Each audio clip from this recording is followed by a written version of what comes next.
की विचारधारा पर उत्पन्न करने हेतु संसार को महाराज युधिष्ठिर अथवा परीक्षित जैसे राजाओं के पद चिन्हों का अनुसरण कराना होगा। परमेश्वर की इच्छा से प्रत्येक वस्तु की प्रचुरता है और हम इन वस्तुओं का उपभोग मनुष्य तथा मनुष्य के बीच, पशु तथा मनुष्य या प्रकृति के बीच शत्रु भाव से रहित होकर सुखपूर्वक रहने हेतु कर सकते हैं।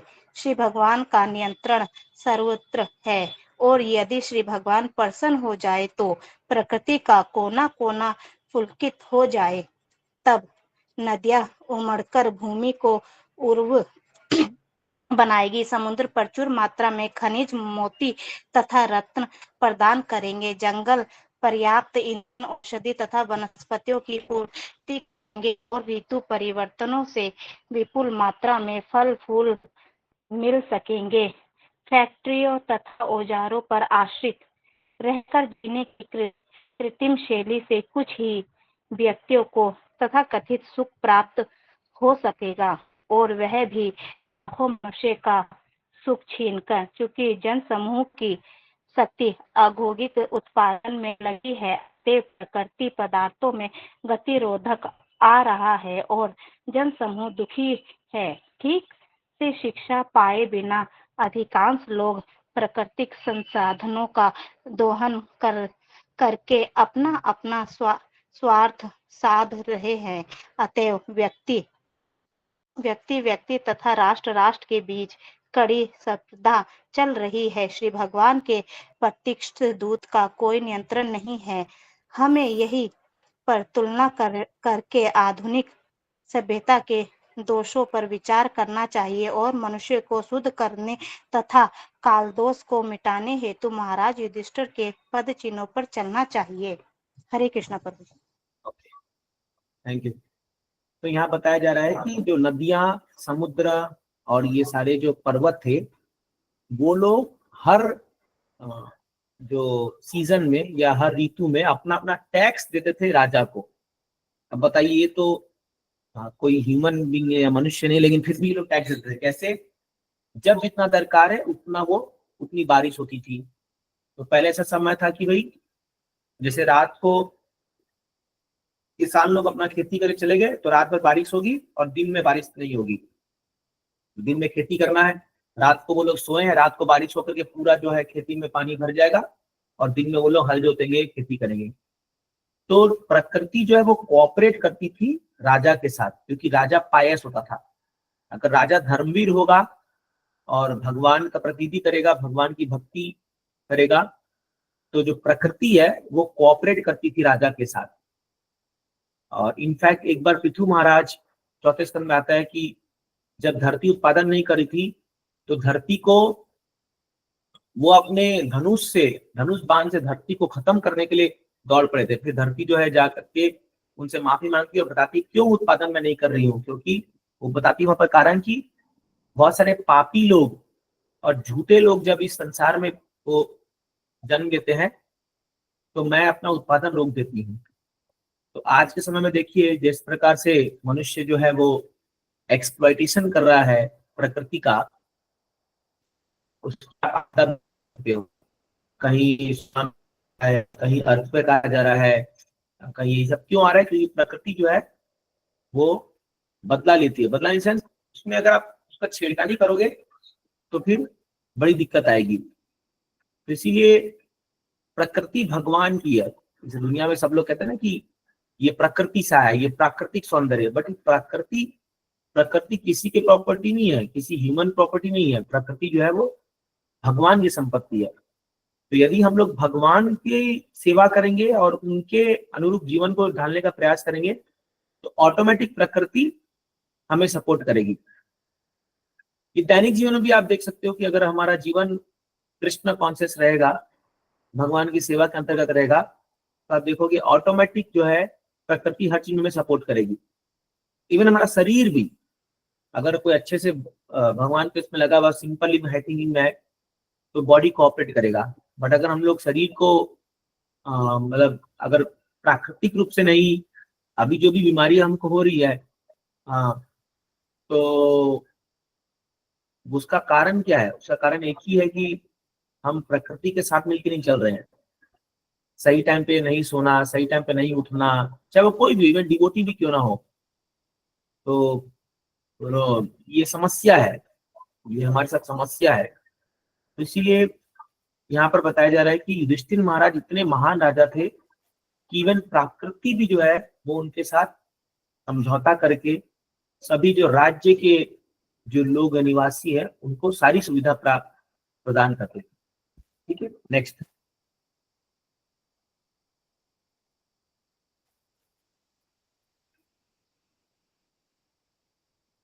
टेक्स्ट 6। नाधयो व्याधय दैव भूतात्महेतव अजात शत्रव अभवन जंतुनाम रागी कहिचित। पढ़िए। हरे कृष्ण प्रभु जी। हाँ पढ़िए। क्योंकि राजा का कोई शत्रु न था, अतएव समस्त जीव कभी भी मानसिक क्लेशों, रोगों या अत्यधिक ताप या शीत से विचलित नहीं थे। तात्पर्य: ऐसी भक्ति वेदांत स्वामी श्रील प्रभुपाद महाराज की जय।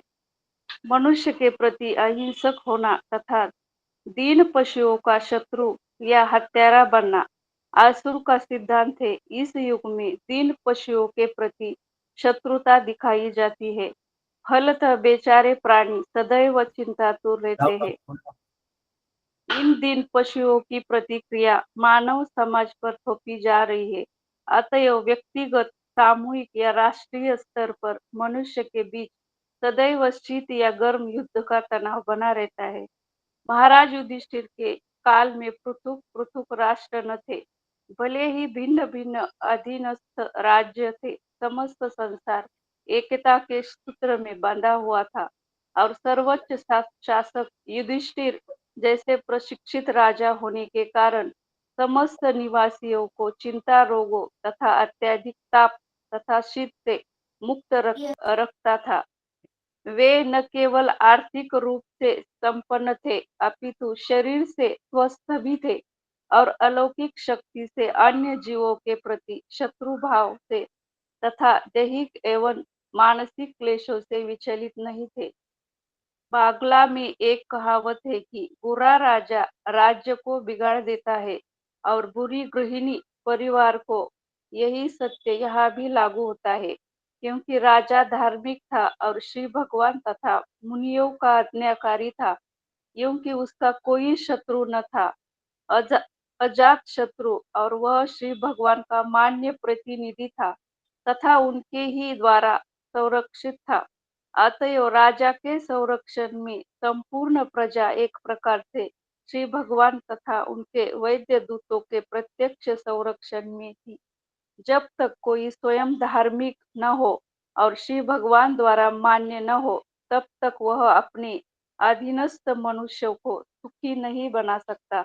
मनुष्य तथा ईश्वर के बीच और मनुष्य तथा प्रकृति के बीच पूरा पूरा सहयोग रहता है और मनुष्य तथा ईश्वर के बीच एवं मनुष्य तथा प्रकृति के बीच ऐसे सचेतन सहयोग से ही संसार में सुख, शांति तथा समृद्धि लाई जा सकती है।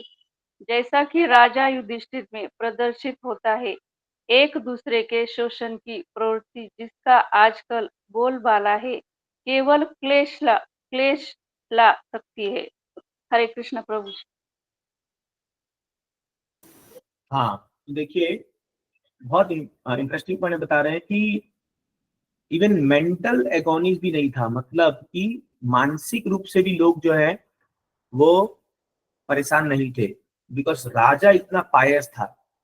राजा के अच्छे करतूतों की वजह से जो है मनुष्य में कोई प्रकार का मानसिक क्लेश नहीं था। आज के कलयुग में यह संभव है कि मानसिक क्लेश ना हो। आज प्रत्येक व्यक्ति मेंटली डिस्टर्ब है, प्रत्येक व्यक्ति, कोई कम या कोई ज्यादा। तो प्रभा इसका बता रहे इसका मेन कारण है एनिमल किलिंग। पशुओं की इतनी लार्ज स्केल में हत्या की जा रही है। तो इसी प्रकार से प्रभा जी बताते हैं, कई जगह प्रभा जी लिखते हैं कि जब आप जानवरों की बिना कोई दरकार की हत्या करोगे तो जो काली माता है वो युद्ध कराएगी यूक्रेन। और आप देख लो अभी हाल क्या हो रहा है, हर देश एक से लड़ने को एकदम हो रखा है, कभी भी तीसरा विश्व युद्ध हो सकता है।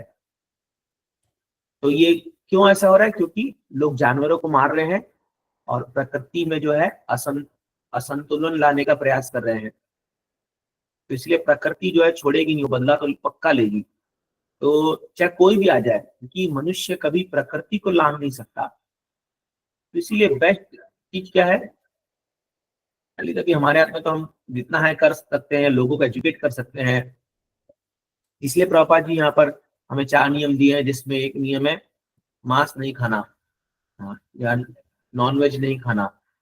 तो उसका नो मीटिंग, इसका इसका एक मुख्य कारण ये भी है, क्योंकि अगर आप, प्रभुपाद जी बार बार कहते हैं कि हर जीवात्मा को संसार में जीने का अधिकार है, और आप अनावश्यक किसी जंतु की हत्या करोगे तो प्रकृति उसका बदला लेगी। बोले क्योंकि वो तो बेकसूर है, वो तो लाचार है, उसके पास तो कोई ताकत नहीं है, बट उसका बदला प्रकृति लेगी। तो इसीलिए बहुत डिस्टर्बेंस रहेगा लोगों की जिंदगी में। और आप जाके देखिए जिन देशों में ये लोग बहुत नॉनवेज और ये सब खाते हैं, आपको लगेगा कि भले वो शारीरिक रूप से उनको लगे हाँ बड़ा अच्छा है, प्रोटीन मिल रहा है, ये मिल रहा है, वो मिल रहा है, बड़े स्वस्थ हैं, हेल्दी है, पर आप जाके देखिए मानसिक रूप से they are the most disturb people. आप जाके देखिए कोई भी देश में जाइए, पाश्चर्य में जाके देखिए, वेरी डिस्टर्ब, वेरी मेंटली, और हमेशा लड़ने को तैयार, हमेशा जो है एकदम वो अभी अभी जस्ट मैं न्यूज आई रहा था कि दुनिया का सबसे अमीर आदमी और दुनिया का सबसे पावरफुल आदमी, दोनों सोकल दोस्ती, दोनों में सोकल दोस्ती तक झगड़ा हो रहा था, भयंकर झगड़ा चल रहा है ना। तो वो इलॉन मस्क और डोनाल्ड ट्रम्प खाली बोलने के लिए है, बट क्या दोस्ती था, कुछ दोस्ती नहीं है। तो एक दूसरे की पोल खुलने में लगे हुए। तो आप जा कहीं भी देख लीजिए, it is very very difficult to find true friendship. खाली खर्च का पॉलिटिकल वो रहता है, बड़ी संभव नहीं है। ट्रू फ्रेंडशिप आध्यात्मिक स्तर पे ही संभव है। यदि आपको रियली किसी का मित्र बनना है, बन सकते हो, तो आप वो केवल आप आध्यात्मिक स्तर बन सकते हो, क्योंकि वहां आप शारीरिक कोई कंसिडरेशन नहीं होता है। और ये जो भौतिक सर्कल में हम लोग जो ये सोचते हैं ना, ये मेरा दोस्त है, ये सब बकवास है। ये जो है ये संभव नहीं, ठीक है, कोई हमें मदद करा, बट जैसे ही कोई भी चीज उसके इंद्र तृप्ति को रोकेगी तो कट्टर दुश्मन बन जाते हैं। हम देखते हैं ना किटी पार्टी में लोगों में अच्छे फ्रेंड्स रहेंगे, मैं तो नहीं देखता हूँ, मैं कभी गया नहीं किटी पार्टी, लेकिन सुनने को आता है ऐसा, देखते हैं कि मतलब कभी ये न्यूज में आता है, कभी आता है कि अच्छे दोस्त रहते हैं, लेकिन सडनली कुछ बात को लेकर के ईगो हट होता है और एकदम कट्टर दुश्मन बन जाते हैं। तो जब तक हम शारीरिक स्तर पे रिलेशनशिप बनाने का प्रयास करेंगे, वो थोड़ी सी बात पे टूटेगी रिलेशनशिप, थोड़ी सी बात पे। इसलिए आजकल लोगों को एजुकेट करना बहुत जरूरी है, व्हाट इज ट्रू रिलेशनशिप। अभी क्या है, इवन ये आजकल मॉडर्न में लड़के लड़कियां जो है केवल शारीरिक रूप से जो है एक दूसरे से आकर्षण होकर रिलेशनशिप बना लेते हैं, और बाद में थोड़ी सी बात पे जब इमोशनल ब्रेकडाउन होता है तो रिश्ता टूटता है। पर कितना इमोशनल टॉर्चर मतलब उनको सहना पड़ता है, कितना सारा प्रॉब्लम आता है उनकी लाइफ में भी आगे जाकर के। याद रखिए शारीरिक चोट आदमी सह सकता है, बट इमोशनल चोट बहुत मुश्किल है सहना, क्योंकि वो सटल है। शारीरिक चोट ग्रॉस है, मान लीजिए आपको कोई कोई खरोच लगा या कुछ चोट आया, तो 2 दिन दवाई पट्टी लगाओगे, वो ठीक हो गया, आप भूल जाओगे उसको। बट इमोशनल चोट, ये बात मैं नहीं कर रहा, स्वयं भगवान कृष्ण कहते हैं उद्धव को, उद्धव किसी व्यक्ति के तीखे शब्द इतने गहरे घाव छोड़ते हैं कि कई बार पूरा जन्म, पूरा लाइफ लॉन्ग जो है वो मिटता नहीं है। इसलिए बहुत सोच समझ करके मुंह खोलना चाहिए और बोलना चाहिए किसी को कड़े शब्दों में, वो रह जाता है मन में, इसने मेरे को ऐसा बोला था। अनलेस आपने उसको उतना इन्वेस्ट किया है कि नहीं। इवन आजकल तो माता पिता भी अगर है, अगर आपने अपने बच्चे पर बहुत इन्वेस्ट नहीं किया, उतना बहुत प्रेम नहीं दिया है, और आप खाली उसको करेक्शन दे रहे हो और वो करे हो, वो एक्सेप्ट नहीं करेगा। क्योंकि इमोशनल जो चोट होती है वो ज्यादा गहरी होती है, वो सीधा सटल बॉडी को इफेक्ट करती है। तो इसीलिए ये जो मानसिक तनाव है इसका कारण होता है बहुत इमोशनल ये चोट होना, है ना।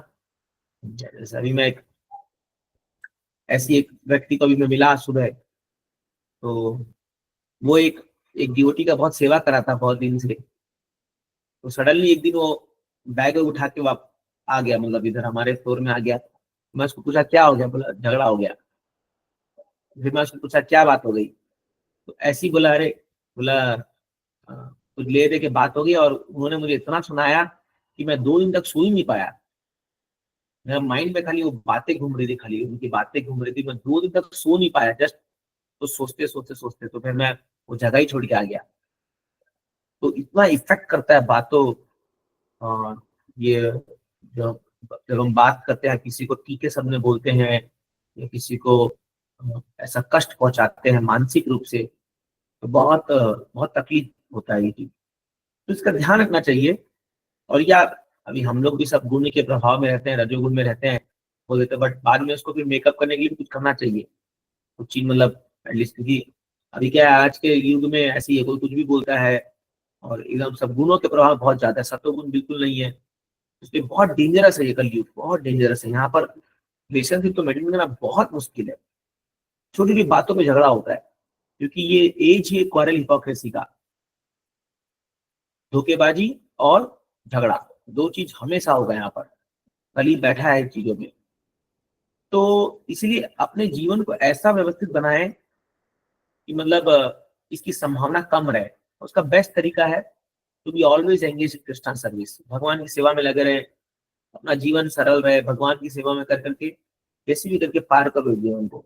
अदरवाइज बहुत मुश्किल है यहाँ पर जीना, ये दुनिया में बहुत मुश्किल है। लोग सबको खुश करते करते आप पूरा जीवन पार हो जाएगा, पर कभी एक आदमी भी खुश नहीं होगा हमसे दुनिया में। इसलिए वो एंडेवर छोड़ करके भगवान को खुश करेंगे, यस्मिन तुष्टम जगत तुष्टम, भगवान को खुश कर दिए सब खुश हो जाएंगे अपने आप। ये स्ट्रेट, इसलिए प्रभा जी बोलते थे कई बार, Krishna conscious is the only solution for problems in this world.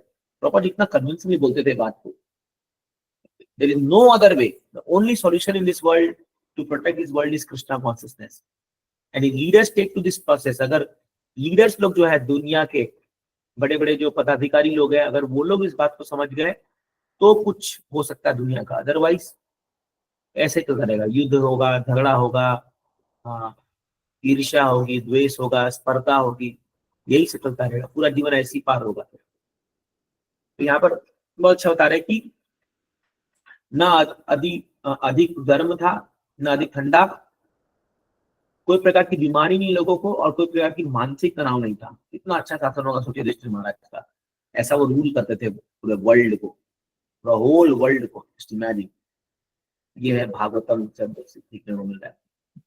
Next 7, उषित्वा आस्तिनापुरे मासान् कतिपयान् हरि सुहृदां च विशोकाय वसुश्च प्रियकाम्यया। हरे कृष्णा गुरु जी। हाँ, श्री हरि अपने संबंधियों को सांत्वना देने तथा अपनी बहन सुभद्रा को प्रसन्न करने के लिए कुछ महीने हस्तिनापुर में रहे। प्रभुपाद द्वारा तात्पर्य, कुरुक्षेत्र युद्ध के बाद एवं युधिष्ठिर के सिंहासन रूढ़ के होने पर श्री कृष्ण को अपने राज्य द्वारका के लिए प्रस्थान करना था, लेकिन महाराज युधिष्ठिर को अनुग्रहित करने तथा भीष्मदेव पर विशेष अनुग्रह करने के लिए भगवान श्री कृष्ण पांडवों के राजधानी हस्तिनापुर में रुके रहे। भगवान ने संतप्त राधा को सांत्वना देने तथा अपनी बहन सुभद्रा को प्रसन्न करने के लिए भी रुकने का निश्चय किया। सुभद्रा को विशेष रूप से सांत्वना दिए जाने की आवश्यकता थी, क्योंकि उनका एकमात्र पुत्र अभिमन्यु, जिसकी शादी हाल ही में हुई थी, मारा गया था। वह युवक अपनी पत्नी महाराजा परीक्षित की माता उत्तरा को छोड़कर मरा था। भगवान को अपने भक्तों को प्रसन्न करने में प्रसन्न होती है। केवल उनके भक्त ही उनके संबंधियों की भूमिका अदा कर सकते हैं। भगवान तो परम पूर्ण है। हरि कृष्ण। हाँ, तो यहाँ पर अब शुरू हो जाता है भगवान की कथा। डायरेक्ट कृष्ण की लीला जो है यहाँ से शुरू हो जाएगी। और भगवान जो है वो हस्तिनापुर में इतना बड़ा युद्ध हुआ तो कई लोग मारे गए, तो उनको सांत्वना देने के लिए, और खास करके सुभद्रा मैया का यहाँ पर नाम आ रहा है, क्योंकि सुभद्रा जो है वो अपने पुत्र अभिमन्यु को खोई थी इस युद्ध में। तो अर्जुन का विवाह सुभद्रा से हुआ था, और सुभद्रा से और अर्जुन से अभी एक्चुअली अर्जुन के 3-4 पत्नियां थी, और जैसे द्रौपदी, सुभद्रा और ऐसे, तो हर एक पत्नियों से उनको एक संतान थी। तो जो अभिमन्यु था वो सुभद्रा का पुत्र था, और उनकी मृत्यु हो गई। तो इस प्रकार से सुभद्रा को जो है सांत्वना देने के लिए भगवान हस्तिनापुर में रुके थे, है ना। तो यहाँ प्रभुपाद जी बता रहे कि भगवान अपने भक्तों को सांत्वना देने के लिए मौजूद रहते हैं, हमेशा तत्पर रहते हैं। आगे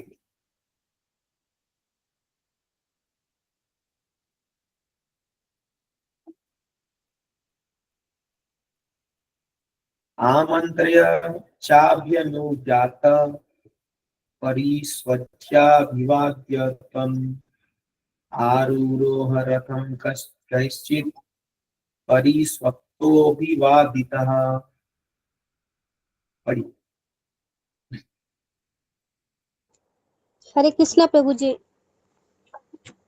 तत्पश्चात जब श्री भगवान ने प्रस्थान करने की अनुमति मांगी और राजा ने अनुमति दे दी, तो श्री भगवान ने महाराज युधिष्ठिर के चरणों में नतमस्तक होकर प्रणाम किया और राजा ने उनको गले लगा लिया।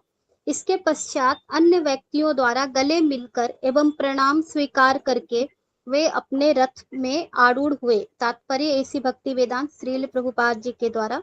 महाराज युधिष्ठिर भगवान श्री कृष्ण के बड़े फुफेरे भाई थे, अतएव उनसे विदा होते समय श्री भगवान राजा के चरणों में नतमस्तक हुए। राजा ने छोटे भाई की तरह उनका आलिंगन किया। यद्यपि राजा भली भांति जानते थे कि श्री कृष्ण पूर्ण पुरुषोत्तम भगवान है, श्री भगवान को प्रसन्नता होती है जब उनका कोई भक्त उन्हें प्रेम में अपने से छोटा समझता है। श्री भगवान से बढ़कर या उनके तुल्य अन्य कोई भी नहीं है, तो भी वे अपने भक्तों द्वारा छोटा समझे जाने पर प्रसन्न होते हैं। ये सब श्री भगवान की दिव्य लीलाएं हैं। निर्विशेषवादी भगवत भक्त द्वारा निभाए जाने वाली अलौकिक भूमिका को समझ नहीं सकते। तत्पश्चात भीम तथा अर्जुन श्री भगवान को गले मिले, क्योंकि वे समवयस्क थे, लेकिन नकुल तथा सहदेव ने उन्हें प्रणाम किया क्योंकि वे उनसे छोटे थे। हरे कृष्ण प्रभु जी। हाँ, तो यहाँ पर आप देख रहे हो भगवान कैसे अलग अलग लोगों से अलग अलग डील कर रहे हैं। तो युधिष्ठिर महाराज को भगवान अपना बड़ा भाई मानते थे, तो उनका पांव छू रहे भगवान। आप सोचिए, पूरा होल पूरा महाभारत के रचयिता भगवान है, जिताने में उनका हाथ है और सब कुछ स्वयं भगवान है। भीष्मदेव पूरा उनको डायरेक्टली भगवान ग्लोरीफाई कर चुके हैं, फिर भी एटिकेट देखिए कैसे फॉलो कर रहे हैं। जब वो जा रहे हैं अभी हस्तिनापुर को छोड़ करके, तो युधिष्ठिर महाराज से परमिशन लेते हैं, क्या मैं जाऊं, क्योंकि राजा है ना वो, क्योंकि एटिकेट है ये। परमिशन लेते हैं, वो वहां फिर वो जाते हैं, उनका पांव छू के जाते हैं। एंड देन भीम और अर्जुन समवयस्क है, से एक उम्र के हैं, तो उनको गले लगते हैं। और नकुल सहदेव जो है वो कृष्ण को जो है बड़ा मानते हैं, तो वो कृष्ण के पांव छूते हैं। तो इसलिए क्या एटिकेट जरूर फॉलो करना चाहिए, जरूर हमेशा एटिकेट फॉलो करना चाहिए। कई बार क्या होता है कि इवन हम स्पिरिचुअल लाइफ में आने के बाद हम लोग एटिकेट भूल जाते हैं, है ना। जैसे जब कई बार आप मंदिर में आते हो, तब सीनियर ड्यूज को देखते हो, तो कई बार हम लोग कैजुअली जो रहते हैं प्रणाम नहीं करते। कई बार मतलब ऐसा ये हो जाता है, because of familiarity bits contempt. तो क्या होता है कि बहुत मतलब एक क्लोज या इंटीमेट होने की वजह से हम लोग लगता है क्या फर्क पड़ता है, या जब टेम्पल प्रेसिडेंट है या काउंसलर या जो भी है, तो ये एटिकेट का उल्लंघन नहीं करना चाहिए। ये चैतन्य महाप्रभु भी सिखाते हैं, हम सबके लिए ये शिक्षा है। तो ये क्या एटिकेट फॉलो करेंगे तो मर्यादा में रहना हमेशा बहुत जरूरी है। मर्यादा का व्यतिक्रम करने से क्या होगा, धीरे धीरे हमारा भक्ति का जो स्तर है वो गिर जाता है। वो जो है वो धीरे धीरे जो है वो उसका हानि हो जाएगा। फिर स्वयं भगवान कृष्ण में एटिकेट फॉलो कर रहे हैं, जैसे पूछ के जाना, ये भी एक एटिकेट है, ये भी एटिकेट है। जैसे मान लीजिए कई बार लोग स्पिरिचुअल टूर पे जाते हैं और वो इन्फॉर्म नहीं करते कि भाई काउंसलर को इन्फॉर्म नहीं करते कि हाँ हम यहाँ जा रहे हैं या ये कर रहे हैं। ये जस्ट मैटर ऑफ एटिकेट है, इसमें कोई ये नहीं है कि कोई आपको रोक रहा है या कोई ऐसा कर रहा है, पर एक बताना क्या भाई हम इस पे जा रहे हैं, एक इंफॉर्मेशन देना। तो उससे क्या होता है कि एक सभ्यता बनी रहती है और एक एटिकेट बने रहता है। तो इस क्या है, कलयुग में बहुत इंडिपेंडेंट नेचर है हम सबका। तो we want to be independent, we don't want anybody to interfere into our life. हमें जो है हमें लगता है कि हम कुछ भी करेंगे, अपना मनमर्जी करेंगे, बस कोई हमें टोके नहीं, कोई रोके नहीं। बट जब समस्या आ जाए तब कोई आके हमको बचा ले, तब कोई आके हमको कर ले। तो ये है, जैसे पहले माँ बाप को मतलब दूसरे सुबह उठ करके उनका पाँव छूना और उनसे परमिशन लेना कहीं भी जाने के लिए, आजकल कौन करता है? आजकल तो कौन पूछता है, कौन को पता है? तो सेम वो जो गंदी आदतें हम लोग मटेरियल वर्ल्ड में है, वो सेम हम लोग स्पिरिचुअल वर्ल्ड में, हम लोग स्पिरिचुअल मिलेगा है। आइडियली तो शास्त्र के हिसाब से जैसे हम ब्रह्मचारी लोग के लिए गुरु को पूछे बिना हम प्रसाद भी नहीं ले सकते हैं, ये आइडियल नियम है। इसलिए भी प्रभुपाद जी ने हमारे लिए 2 टाइम नियम बनाया है। तो अभी हम लोग अब गुरु से बार बार तो नहीं पूछेंगे, इसलिए जो हमको मंदिर में प्रसाद बना के दिया गया हम वही खाना है हमें, ये हमारा नियम है ब्रह्मचारी लोग के लिए। अगर हम इधर उधर प्रसाद के लिए मुंह मांगने जाएंगे इधर उधर, तो ये उल्लंघन है, ये मर्यादा का उल्लंघन है। तो उसी प्रकार जैसे हमारे लिए नियम क्या है, भगवान को भोग लाके खाओ। तो अगर हम लोग इधर उधर बाहर मुंह मार रहे हैं तो ये हम मर्यादा व्यतिक्रम कर रहे हैं। और ऐसे धीरे धीरे मर्यादा व्यतिक्रम होगा, धीरे धीरे आप देखोगे भक्ति में टेस्ट खत्म हो जाता है, धीरे धीरे जो है एकदम, बिकॉज हमें ब्लेसिंग्स नहीं मिल रही है लोगों की, और हम जो है टू कैजुअल ले रहे हैं भगवान को। हाँ, कई बार कई दिन बीत जाते हैं, लोग मंदिर दर्शन के लिए नहीं आते, भगवान को दर्शन नहीं करते, भगवान को प्रणाम नहीं करते हैं। फिर वो सोचते हैं कि मुझे वीक क्यों लग रहा है, मुझे कृष्णा कॉन्सेंट में मुझे कमजोरी क्यों लग रही है। अरे you are not following the things, आप भगवान को प्रणाम नहीं कर रहे हो और भगवान को आकर के उनसे प्रार्थना नहीं कर रहे हो। तो इवन स्पिरिचुअल लाइफ को भी हम अपनी तरह से कहना चाहते हैं कि जैसा मुझे सूटेबल हो हम वैसा करें, रिजल्ट हमको पूरा वैसा चाहिए जैसा शास्त्र में हो। हमको रिजल्ट चाहिए कि कृष्ण जो है हमारे साथ बातचीत करे, हमारे साथ हमारा हृदय पूरा शुद्ध रहे, ये रहे। और जो शास्त्र में नियम दिए गए वो हम फॉलो नहीं कर रहे, ये प्रॉब्लम है, बिकॉज ऑफ लेजीनेस। ये आलसीपना है इस युग में खास करके, because people are not too serious about Krishna consciousness. बहुत डल है लोग यहाँ पर, उनको फास्ट चाहिए सब कुछ, फास्ट फूड, फास्ट ये एवरीथिंग दे वांट फास्ट। उनको स्पिरिचुअल लाइफ में रिजल्ट ही फास्ट चाहिए, बस तुरंत अभी मैं बस 2-4 महीना माला किया, मेरे को तुरंत कृष्ण दिखना चाहिए, मेरे को वो एकदम वृंदावन का मेरे को सुना चाहिए। ऐसे कैसे आएगा? Because we are not following the things properly. इसीलिए यहाँ पर स्वयं भगवान सिखा रहे, देखिए कितनी अच्छी बात है, भगवान युधिष्ठिर महाराज का पांव छू के जा रहे हैं। बताइए क्या दरकार थी इनको, लेकिन नहीं, बड़े भाई हैं, परमिशन लेके जा रहे हैं। और जब आज्ञा दी, पहले भी भगवान जाने के लिए निकल पड़े थे, लेकिन भगवान ये युधिष्ठिर महाराज आज्ञा नहीं दिए थे, बोले तो और रुक के रहिए थोड़ा देर, लेकिन अभी आज्ञा दे दिए युधिष्ठिर महाराज, तो अब चल पड़े हैं वो। देखते आगे कैसे भगवान फील करते हैं, बहुत सुंदर है ये। अभी कैसे विदा देंगे ये लोग भगवान को, इसका वर्णन आएगा 9 और 10। हाँ, सुभद्रा द्रौपदी कुंती विराट तनया तथा गांधारी धृतराष्ट्रश्च युत्सुर गौतमो यमो वृकोदरश्च धौम्यश्च स्त्रियो मत्स्य सुतादय न सेहिरे विमुह्यन्तो विरहं सारंगधन्वना। पढ़िए।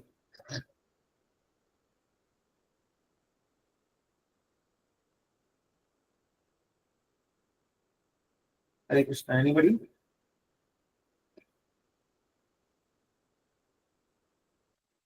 हरे कृष्णा मुझे प्रभु जी। मैं बोलिए। पढ़- आप पढ़िए, सूर्य माता जी पढ़िए।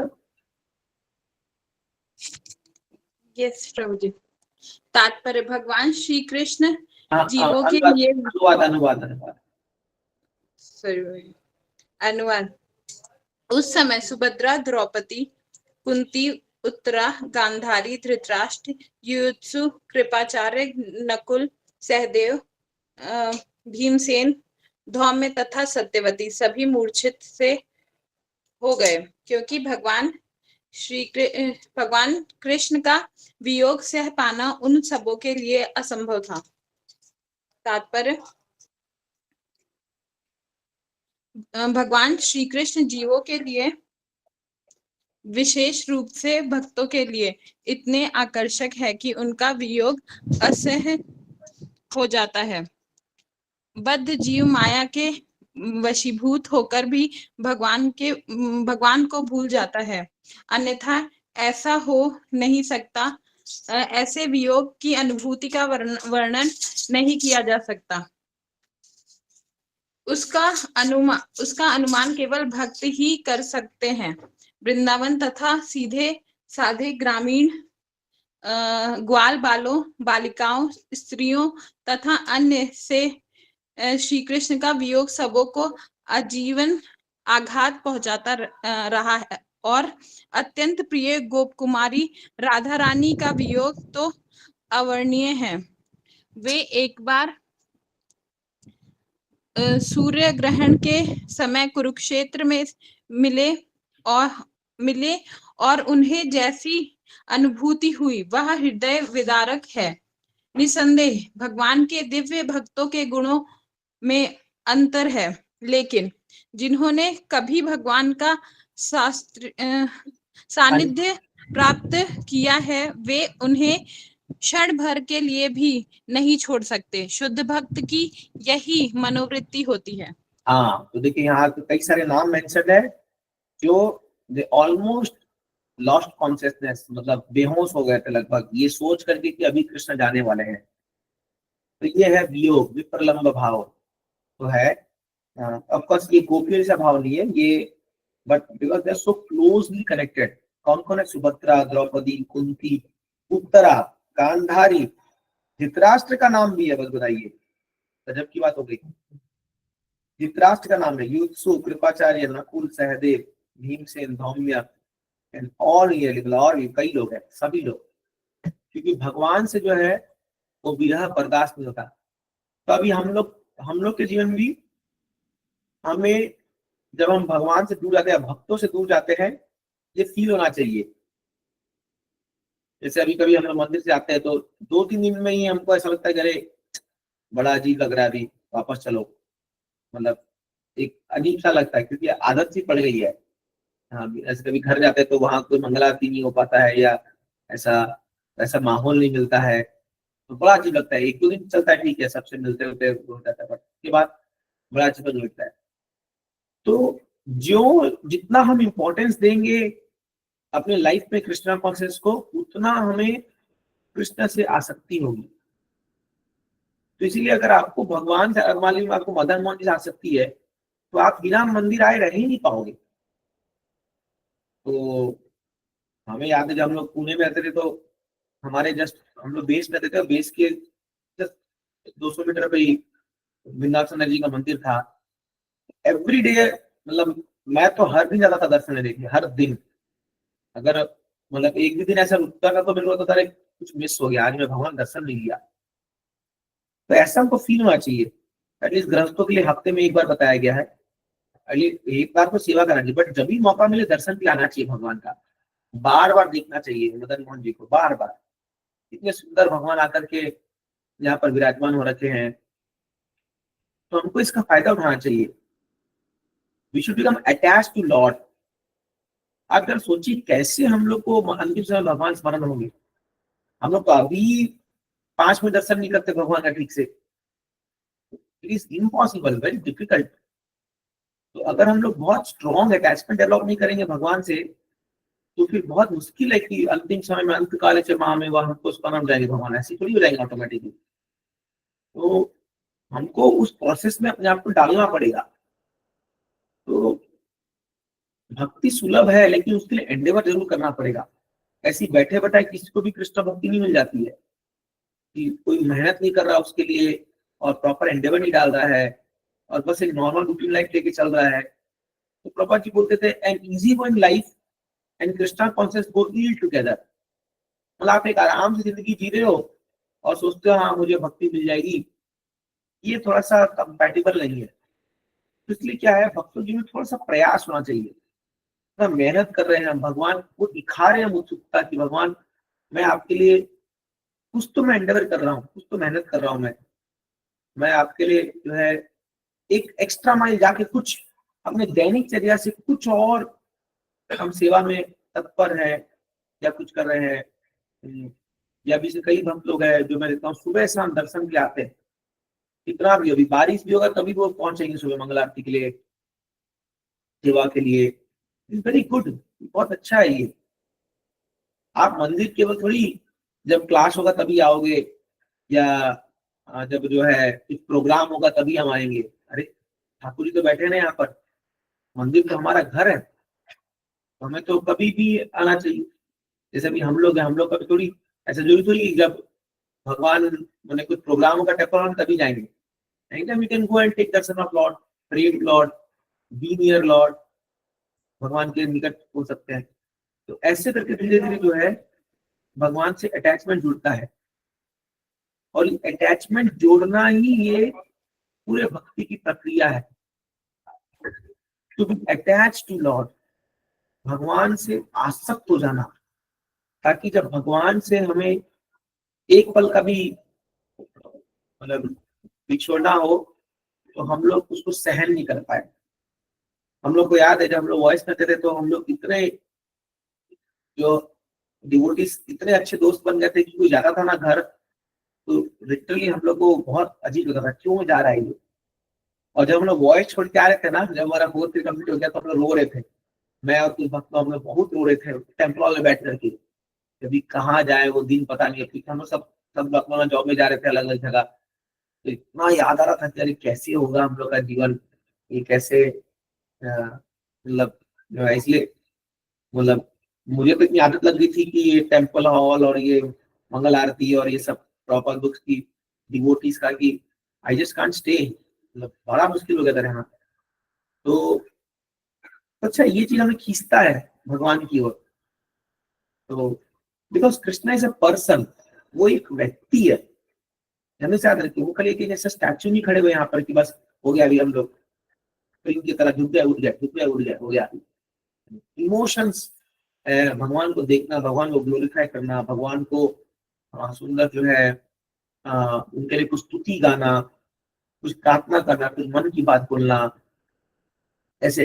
And even attachment to devotees also. कुछ भक्त है जिनके प्रति आपका मतलब वो रहता है। जैसे अभी 3 दिन के लिए ये निर्जला एकादशी होता तो सर्वक्षण को आए थे तो मेरे रूम में रुके हुए थे, बस बता रहा हूँ मैं। तो 3 दिन प्रभु जी रूम में थे, तो प्रभु जी एक बेड में थे, मैं इधर था। तो निर्जला एकादशी रात को हम लोग ये सब पूरा प्रोग्राम कर लिए, दर्शन वाला सब कर लिए और कर लिए। मैं जाके बोला जल्दी सुनाऊंगा, सुबह जल्दी उठ के फिर माला कर लूंगा। तो मैं जाके लेट गया, मैं प्रभु जी आए बोल रहे और मैं सो रहा था और फिर प्रभु जी उठा के बात करने लगे 12:30 बजे तक रात को एकदम। और एकदम नॉर्मल, ऐसा कुछ नहीं कि हम लोग कोई भागलम पड़ रहे वो कर रहे हैं, एकदम नॉर्मल बातें। तो ये चल रहा है, ये चल रहा है, ये ऐसा ऐसा एकदम चीजें। कभी किसी की बुराई नहीं कर रहे हैं, किसी का गुणगान कर रहे हैं, किसी का वो कर रहे हैं। बट इतना अच्छा लगा मेरे को, इतना इंटीमेट लग रहा था कि प्रभु जी कितने सीनियर है मुझसे, लेकिन बिल्कुल भी लगा कि वो एक सीनियर मेरे बगल में है लेटर, ऐसे एकदम हम लोग नॉर्मल एकदम।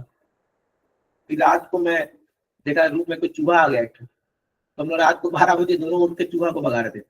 मतलब वो कह रहे क्या है, बहुत एक इंटीमेट सा रिलेशन हो गया। तो 3 दिन प्रभु से रुके, तो हर दिन उन्होंने ऐसी बात करना और वो करना। जब प्रभु जा रहे थे ना तो मेरे को अजीब समझ लगा, अरे क्यों अभी जा रहे हैं, और पर जाते। तो ये था तो अजीब। फिर एक दिन में नॉर्मल रहता सब कुछ, बट कई बार हम ऐसा देखते हैं कि डिवोटीज, कोई डिवोटी आकर 3-4 दिन रुकता है और इतना अच्छा उसके साथ कृष्णा भगवान से बातें होती है, बड़ा अच्छा लगता है, ये रिलेशनशिप डेवलप हो जाता है, एकदम एक प्रेम का संबंध बैठता है। तो क्या जब हम ओपन अप होंगे तो डिवोटीज भी ओपन अप होते हैं और वो लोग रिलेशनशिप, तो फिर एक स्पिरिचुअल रिलेशनशिप डेवलप होता है। और अगर हम लोग जो है ये सोचने लग जाएंगे, अरे अभी आ गया, अभी कब जाएगा पता नहीं है, अभी ये मेरा लाइफ डिस्टर्ब हो गया इसकी वजह से, है मुझे किसी की दरकार नहीं है, आई एम अलोन, मैं सही हूँ बस, एकदम मैं और मेरा माला, then what relationship will develop? तो कोई रिश्ता नहीं बनेगा तो भक्ति में मिठास नहीं होगी फिर। तो समझिए, हम लोग ह्यूमन बींग्स है, हम लोग इमोशनल बींग्स है। अगर भक्ति में मिठास नहीं होगी ना, तो आप ज्यादा दिन तक भक्ति का आनंद नहीं ले पाओगे। और वो मिठास आती है भक्तों से। जैसे मैं अभी आज का बताता हूँ, चलिए इस टॉपिक पे, आस्थान यात्रा है जगन्नाथ जी का, तो उसके बाद चर्चा भी करना था। तो अभी हम लोग जनरली अभी स्थान यात्रा तो यहाँ अपने मंदिर में जगन्नाथ विग्रह नहीं है तो यहाँ नहीं होता, तो हम लोग अलग अलग जगह प्रोग्राम में चले जाते हैं। तो जैसे उल्लासनगर में एक प्रभु जी है, बंगाली फैमिली से है, जिनके घर में जगन्नाथ जी का विग्रह है, बट वो प्रचार करते हैं, बहुत अच्छा प्रचार करते हैं, और वो अक्सर मुझे बुलाते रहते हैं। मैं 1-2 उनके हर प्रोग्राम में लगभग बुलाते रहते हैं। तो अभी मंदिर खुलने के बाद 3 महीने से पीछे लगे हुए थे, प्रभु जी आओ आओ आओ कुछ आओ। तो आज उनका था तो उन्होंने बुलाया। तो बहुत दूर है, 2 घंटा उल्लासनगर जाना आना, पूरा बॉडी थक जाता है, इसलिए अभी थकान लग रही है हम लोग। लेकिन इतना प्रेम, तो जब हम जाते हैं ना, वहां लगता है अरे यार बट और नहीं आऊंगा मैं यहाँ पर। एक तो गली वली और एकदम उतना ट्रैफिक, लेकिन जैसे ही वहां जाते हैं ना, और उन भक्तों का प्रेम जो एकदम उमड़ के आता है, जितने भी यहाँ भक्त लोग सब लोग हैं, इतना प्रेम लोग दिखाते हैं ना कि फिर लगता है अच्छा आ गया, फिर आऊंगा, ऐसा लगता है मन में, just because of the love, their affection. और वो तो हमारे साथ बाबू माने को जा रहे थे, शायद पता नहीं ऑनलाइन है कि अभी, तो मैं उनको बोला प्रभु यहाँ संभल के खाना प्रसाद, क्योंकि सब बंगाली लोग हैं और इतना प्रसाद खिलाएंगे तुमको ना कि खा नहीं पाओगे। तो मैं तो बोला प्रभु चिंता मत करो, आपको जो नहीं आएगा मेरे को दे देना खाने के लिए। बोला ठीक है चलो देखते हैं। तो बढ़िया, बहुत सुंदर आज अभिषेक हुआ, हम लोग अभिषेक किए, मतलब बहुत सुंदर कीर्तन किए, लेक्चर भी हुआ, फिर आरती भी किया, बहुत बड़ा अच्छा हुआ। फिर बैठे प्रसाद के लिए, अब शुरू हो गया वो माताओं का, सब थोड़ी अलग ही माताएं हैं, और एक एक जो वहाँ एक माता जी है वो कम से कम 10 आइटम वो बनाई है, और वो अप्रूव ये मैं बनाई हूँ, प्लीज ये खाइए। अब 4 प्रकार का केक है, चावल का, सूजी का, इसका अप्रूव ये सब बात है। मैं बोला अरे आप तो बनाए, मैं जगन्नाथ जी सब पेट थोड़ी हमारा। तो 56 आइटम वो लोग भगवान को भोग लगा रखे, और वो चाहते 56 हम खा ले, पूरा एक एक दोना में से ला लाते हम लोग 3-4 लोग को बांटे जा रहे पूरा, खाते खाते खाते खाते खाते। मैं पहले में बोला था चावल कम लेना, रोटी कम लेना, क्योंकि बाकी आइटम से पूरा भर गया पेट एकदम। और हर बार हमको, मेरे को तो एक्सपीरियंस है, हर बार जाओ वहां पर ऐसी है वो लोग, कुकिंग में एक्सपर्ट है वो लोग, एकदम एक्सपर्ट है वो लोग, और इतना प्रेम से खिलाते हैं ना कि आप जो है मना नहीं कर पाते। They you know with great love they serve prasadam, और इतना प्रेम भाव है। वो सभी गृहस्थ लोग हैं बट बहुत बढ़िया सेवा करते हैं, बहुत बढ़िया। तो my heart fills with so much gratitude, उनको देख करके, उनकी सेवा भाव को देख करके। दिन रात मेहनत करते हैं, और सब लोग खुद कुकिंग करते हैं पूरा, कोई वो लोग बाहर से बुलाते नहीं है। सारे जो कांग्रेगेशन है वो लोग कम से कम भी 500-1000 लोग का जन्माष्टमी में अकेले प्रसाद बनाते हैं पूरा, और पूरा फुल फीस्ट बनाते हैं वो लोग पूरा, जो है ऐसा सब लोग के लिए। तो ऐसा माहौल क्रिएट करते ना, बड़ा अच्छा लगता है देख करके, कितना प्रेम का संबंध। तो उस प्रेम से भी हमको भी आने में अच्छा लगता है, और वो बुलाते हैं। और सब लोग एकदम एल्डरली, मेरे माता जी लोग हैं, मैं कई 2-3 साल से देख रहा हूँ उनको, और ये लोग सब लोग संडे को आते हैं मंदिर में। सोचिए उल्लासनगर से एवरी संडे सुबह 7 बजे लोग निकलते हैं, 9 बजे यहाँ पहुंचते हैं, और मदन मोहन जी की कुकिंग करते हैं ये लोग। इसलिए संडे को जो दोपहर का भोग मदन मोहन जी को लगता है, वो बताते हैं पुजारी लोग सबसे बेस्ट भोग लगता है वो, क्योंकि ये लोग इतना आइटम बनाते हैं भगवान के लिए, एकदम भर भर के एकदम, और करके फिर जो है शाम को 4 बजे जाते हैं सब, बस से 3 बस चेंज करके आते हैं ये लोग उल्लासनगर से यहाँ पर, जस्ट टू सर्व। पूरा संडे खाली कुकिंग के आते हैं भगवान के लिए ये लोग, पूरा टीम 10 साल से लोग आ रहे हैं ऐसा कईयों को हम देखते हैं, बुलाते हैं, बोलते हैं गुरुजी हम लोग डायरेक्ट आते हैं, प्रणाम करते हैं, सीधा ड्यूटी किचन, और फिर 3-4-5 घंटा सेवा करके, 3-4 घंटा सेवा करके फिर अपना निकल के चल जाते हैं। तो किससे मिलना मिलना भी होना, लेकिन सेवा के लिए इतना इन लोग तत्पर है और इतने सालों से करते आ रहे। और कोई भी फेस्टिवल लोग मनाते हैं तो जब ब्रह्मचारी अगर कोई चल जाए टेम्पल से तो बाप रे बाप, उसको लोग ऐसे स्वागत करते हैं, मतलब पूछो। ठीक है, तो मैं ये क्यों बता रहा हूँ, बहुत सौहार्द दिया है, मैंने देखा कि मतलब इतना प्रेम से वो करते हैं। और सभी भक्तों में आप कोई ऐसा झगड़ा वगड़ा नहीं देखोगे कि वहां पर कि कोई प्रोग्राम चला है, सब बिंदास एकदम, कोई कुछ उठा के बांट रहा है, कोई कुछ उठा के बांट रहा है, कोई कुछ कर रहा है, तो बड़ा अच्छा है। मैं क्यों बता रहा चीजें, devotional service means loving relationship. अगर डिवोटीज के साथ आपका प्रेम का संबंध नहीं बैठ रहा है या प्रेम का वो नहीं हो रहा है, तो then you will not enjoy bhakti. हम we can't directly connect to Krishna, हम इतना लिमिटेड नहीं है। We need devotees. और जगन्नाथ जी को देखिए, क्या अगर क्यों भगवान ऐसा नाटक करते हैं कि बुखार आ गया, 15 दिन तक भगवान दर्शन नहीं देंगे, just to increase love for his devotees. अभी देखिए, आज स्नान यात्रा हुआ, आज भगवान को पूरा पानी होने से पूरा नहलाया गया, आज भगवान बीमार पड़ जाएंगे। अभी गजबेश का दर्शन होगा शाम उनका, और फिर आज भगवान रात से बीमार हो जाएंगे। अब 15 दिन तक भगवान दर्शन नहीं देंगे। और ये क्यों नहीं देते भगवान? Just to increase love in his devotees. तो भक्तों के अंदर वो भाव, अरे भगवान दर्शन, चैतन्य महाप्रभु तो इतने पागल हो जाते हैं कि अब दर्शन नहीं हो तो 15 दिन में क्या करूंगा। चैतन्य महाप्रभु का नियम था, हर दिन जगन्नाथ जी को दर्शन देते थे, सुबह उठ करके काम करके, every day he would go for Jagannath Darshan. But अभी 15 दिन जब चैतन्य महाप्रभु जगन्नाथ जी दर्शन नहीं गए तो इतना विरह में व्याकुल हो गए कि वो जगन्नाथपुरी छोड़ करके अलारनाथ भाग गए। अलारनाथ में जो है वहां पर भगवान जगन्नाथ जी का ही दर्शन है, लेकिन वो वही विग्रह है माधव का, तो जब गोपियां ढूंढते हुए जाती है तो भगवान कृष्ण विष्णु के रूप में आते हैं, और विष्णु के रूप में आकर के उनको बोलते हैं कि 4 हाथ रहता है।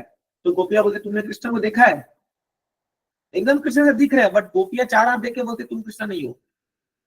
तो वो बोलते हैं हाँ कृष्ण आगे यहाँ गए, तो बोले ठीक है साइड हटो, आगे ले जाते हैं। वो रूप है, वो स्वयं कृष्ण ही है, भगवान ही है, उनका रूप है लालनाथ में।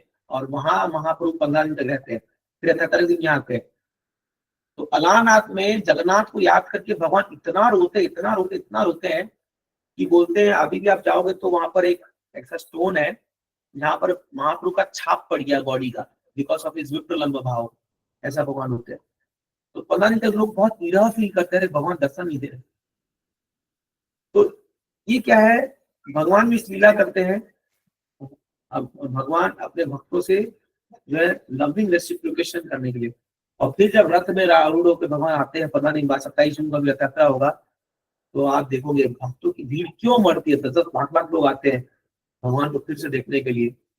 और तो this is that's why devotional service means loving reciprocation. अगर वो नहीं है तो बड़ा खोखला है प्रिय भक्ति, फिर कोई इसमें आनंद नहीं है, कोई इसमें रस नहीं है, खाली ड्राई फिलोसॉफी खाली पढ़ लेने से। इसलिए भक्ति में ज्ञान का उतना स्थान नहीं है जितना प्रेम का स्थान है। तो भले हम कम पढ़े लिखे हो, ज्यादा शास्त्र नहीं आता हो, लेकिन अगर हमारे रिलेशनशिप अच्छे हैं भक्तों के साथ और हम लोग प्रेम से भक्ति में आगे बढ़ने का प्रयास कर रहे हैं, दैट इज मोर इम्पोर्टेंट। वो बहुत मतलब वो जरूरी है। तो that's why in Krishna consciousness all human emotions are satisfied। तो अगर कोई भक्ति में है तो जितने भी एक व्यक्ति को इमोशनल नीड चाहिए वो सेटिस्फाई हो जाते हैं। तभी तो कैसे लोग यहाँ सन्यासी और ब्रह्मचारी बन के रह जाते हैं जीवन भर। अगर उनके इमोशनल नीड फुलफिल नहीं होंगे तो it is impossible to stay. कोई आदमी फिजिकल नीड पूरा नहीं हो तो वो रह सकता है, कोई दरकार नहीं, जैसे मान लो किसी को अच्छा खाना में वो चल जाएगा, पर इमोशनल नीड फुलफिल होना बहुत जरूरी है। और इसलिए भक्ति में जो लोग भक्ति कर रहे हैं उनको इमोशनली उनके हार्ट को स्टेबलाइज होना बहुत जरूरी है। ये अगर वो नहीं होगा तो आप वो चीज को मटेरियल वर्ल्ड में ढूंढोगे 100%।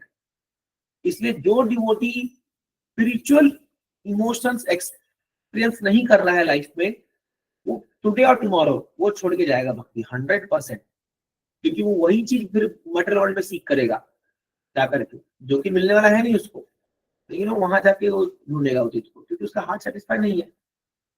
तो इसीलिए बहुत जरूरी है ये, इसको नेग्लेक्ट नहीं करना चाहिए। When we are feeling emotionally weak in spiritual life, then we should do something.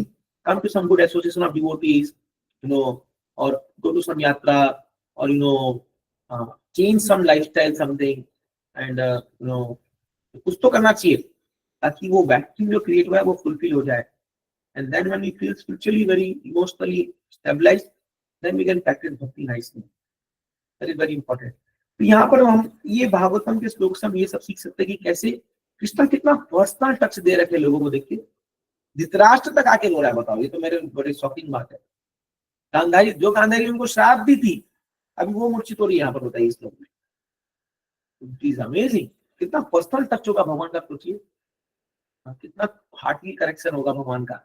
अभी तो आगे बहुत आएगा, पर बहुत अच्छा लीला शुरू हो जाएगा भगवान ने पर्सनली, कैसे भगवान द्वारका एंटर करेंगे, और सब बहुत ब्यूटीफुल, एक से एक बहुत अच्छे श्लोक आएंगे, तो हम उसकी चर्चा करेंगे आगे। तो आज हम यही विराम देंगे इसको। एक सूचना इस प्रकार है कि परम पूज्य भक्ति आचार्य वैष्णव महाराज आज से लेकर के 15 दिन तक हर दिन जगन्नाथ कथा करने वाले हैं ऑनलाइन 7:30 से 8:30 बजे तक। वो लिंक आपको हम ग्रुप में भी भेज देंगे, तो आपका समय हो तो ये 15 दिन जो है इसका लाभ लीजिए। और महाराज एक्सपर्ट है जगन्नाथ कथा करने में, मतलब एक्सपर्ट।